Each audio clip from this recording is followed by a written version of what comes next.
inshallah, on the TV, yeah, you can promote Dubai and promote the other ones. I'll say a few words about that. Yeah. Oxford Street's one nation.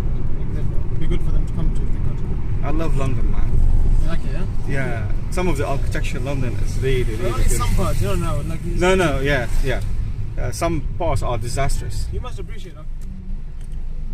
Do you want to put this on? Hold on a second. That mic is back on. You can see it's cooling now. Yeah, it's him. Assalamu alaikum. Speaking, yes. Yes. I am. I'm so sorry. I'm stuck in Bank right now. It's crazy traffic today. Insane. But our Bank is literally 2 minutes away. Sorry? No, our Bank is about 3-4 minutes away. It's literally 3-4 minutes. Okay, sure. I'll see you 3-4 minutes. Okay. I can.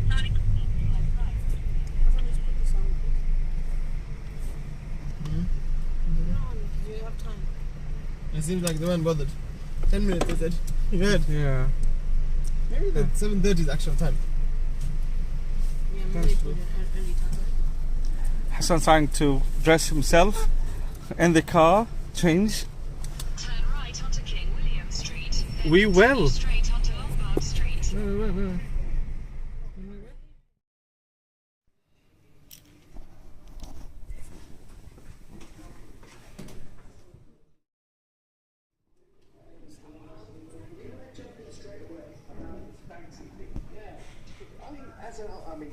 You're obviously an art critic and you're an art expert. Sure. Is there anything particularly special about his art from a creative point of view?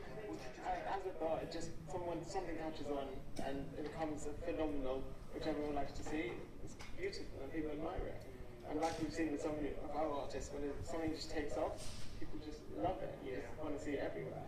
And yesterday, actually, we had a wonderful artist as a guest as well. We did calligraphy. It was Lord Richard-Fouad, MacLeod, right? Yeah. And he's one of the artists also at Oxford Street. We can see some of his work at the exhibition. Yeah, so his work is at the exhibit, and it's a number of our exhibits which are happening simultaneously in different parts of the world. That's fantastic. What was it like as an art director to get a chance to work with so many of these renowned artists, people who are bringing a different style of art as well, and also as an exhibitor, sharing that experience with the public? So when we started off with this aim just about a year ago, and it's gone so far in the year.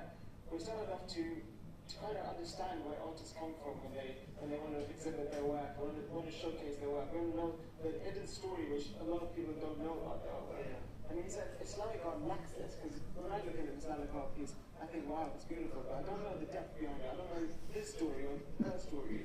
And we thought we'd get to know the artist more, so we started off with 2 artists. But we learned their story inside out, their travels, their exhibits, their background, and how their own personal background relates to the artwork.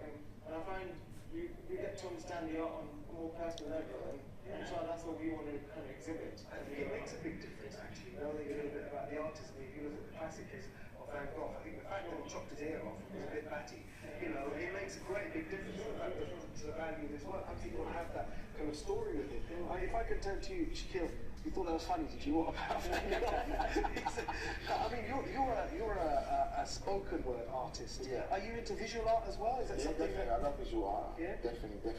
I think, in fact, that's where I got my sort of spoken word from as well. The fact that he might use a paintbrush or something, and he creates something, and people view it, and it relates to people. I'm trying to do the same thing with my voice or my own writing, and creating something from scratch.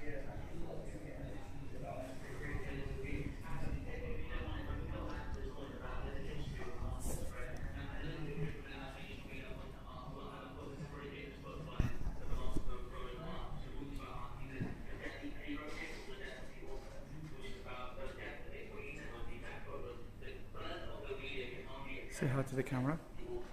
Right, so what he means by that is obviously it's all about the interpretation of the person looking at the piece. It's not about what the artist intended. Do the artists that you work with, do they accommodate that thought? No, absolutely. So when we exhibit pieces, sometimes we don't showcase any of the text beside it. We just say the artist name and the piece name.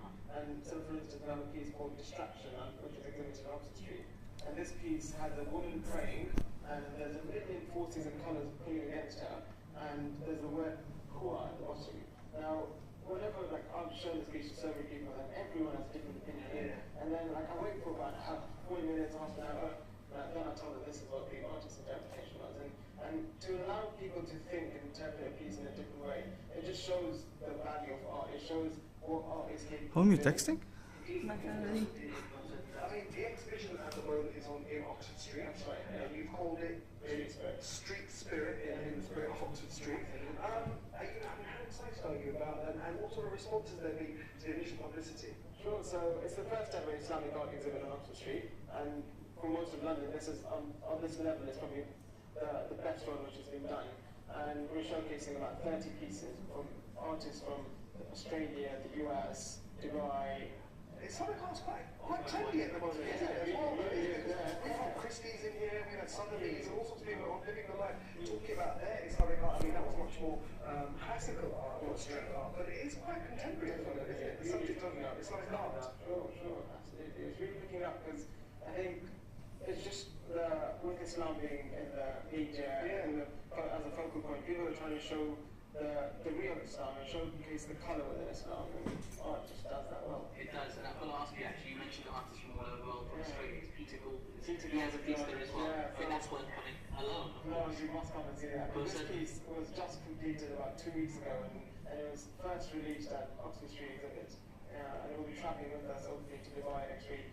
That's brilliant. Now, how long is the exhibition on for? And if people want to go along, how do they kind of get access to it? So the exhibit's on until Saturday this week, and it runs from 1 p.m. until 9 p.m. 1 to 6 p.m. is free entry where you can register online on streetspirit.org.uk. And then 6 to 9 are usually events. So for instance, today is a special event with two of our artists, Steve and ولورد. We're talking about illustration and graphic design and how they apply their art and the history behind their and the background behind their own art. Fantastic. Well, I'd love to go along and see it. I like that. I do like art. I'm one of those kind of guys, I have to say. More sophisticated technology. He's hilarious, Sam. Artif. Something like that, paraphrasing. It's Roman Barthes, French philosopher. Wonderful. Well, coming back to Aisha, are you into art? Put you on the spot. Do you have a favourite artist? If you ask me to name my favourite artist, I'd be lost. I tell you, I wouldn't know. You'd be like, Banksy. Yeah, Banksy. I appreciate art, but I wouldn't say I'm an art fanatic. Well, stick with what you know best. And of course, look, aloe vera. Look, if people want to get in touch, if they want to find out more about the properties of aloe vera, how do they do that? Well, they can visit my website, which is www.healthier.myfootbiz.com. Healthier Me. Yes. At. MyFootbiz. Are you with her? Okay, footbiz.com. Or they can call me on my number, which is... Well, are you on Twitter or anything? Yes, I'm also on Facebook, Twitter, and Instagram. And So, they find you on Aisha Direct. yes, it is. Fantastic.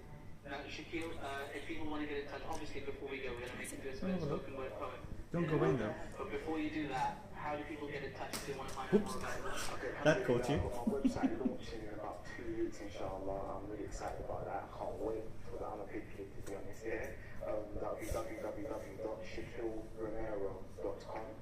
Currently, I've got my Facebook out there. I've got my Facebook page out there, my like page. I'm on Twitter and I'm on Instagram. Fantastic, mashallah. And you know what? I just have to focus. I just have to bring. I don't know if we can get a close up on Shaquille's top there. A little quote there. What's it say? Pull the youth to the truth. Pull the youth. And that's actually me, you know. That's actually me. Is it? Yeah. Oh, really? That's actually me. That silhouette is actually really. Wow. There's so much creativity in it. Bustling. So, look, thank you all very much for joining us. Unfortunately, we are out of time today. So a massive thank you to our guest, to Aisha-Fou'ad, to Ahlan, and of course to Shaquille Romero. And of course, Shaquille Romero, who you're going to be hearing from very, very shortly. But before we go, Living the Life is back tomorrow. And until then, Assalamu alaikum. Here's Shaquille Romero. These are true stories of warriors and scholars, kings, soldiers, the wise who spread their knowledge across their borders. Whether with boats, foot, camels or horses, I relate to you an imagery of a history that seems to be distorted. There's something I was never taught when I was in school. I was left with foolish thoughts, thinking Muslims were mere fools. I was never taught that the whole world was almost ruled by these so-called fools. Hold that thought. This I give is the history of Islam, strictly giving me facts. Let's pick out a map of a world that they once thought was flat. Back 1,400 years ago, in the Saudi Arabian desert, came down from the heavens holy scriptures to a man to convey the message. His name was Muhammad sallallahu alayhi wa sallam. A man made from mercy, love, wisdom and the truth, inspired men and women to deliver this message down to you, through Egypt to Morocco, right down to Andalus, that we now call Spain. I relate, back in the 700s, Europe was in a dark state like many dungeons. I was on the phone, you. I was on the phone. Assalamu alaikum very much. You okay? Thank you very much. That's okay. Because, no problem. Thank you very much for coming Okay. again. Pleasure. Is she one of the artists as well? No, I'm Hassan. She's an artist to be. sister. All right. She's an artist to be though. Did you guys manage to watch it here? Yeah. Yes, we yes. did. yes. Okay. Yeah, that's cool. Thank you.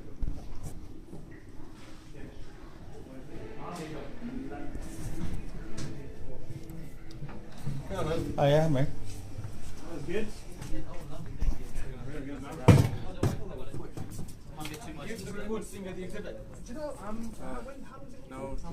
Mobile. No what? Samsungs allowed. No Samsung. It's an iPhone. It's a Sony. It's not a Samsung. That's what I wasn't sure. I don't know something. Yeah. I couldn't read the name. Yeah, I'll be in the area anyway. Atif, my man. Hey, Richard-Fou'ad, MacLeod, my man, how's it going? Not too bad. There we go, man. How are you? You right? Yeah, very well, thank you. Alhamdulillah. You want some aloe vera? No, I'm fine. Wa alaikum assalam. Alhamdulillah, bro. Alhamdulillah. Twice in 2 days, huh? Oh, that must be luck then. MashaAllah. Thank you very much. Are they taking pictures? Yeah, take pictures. Get tweeted out. I'm sorry. What we can do, let's put it there. Why not? A little bit of decoration.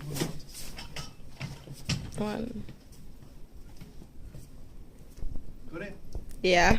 Can you just hold one more second? Yeah. Sorry.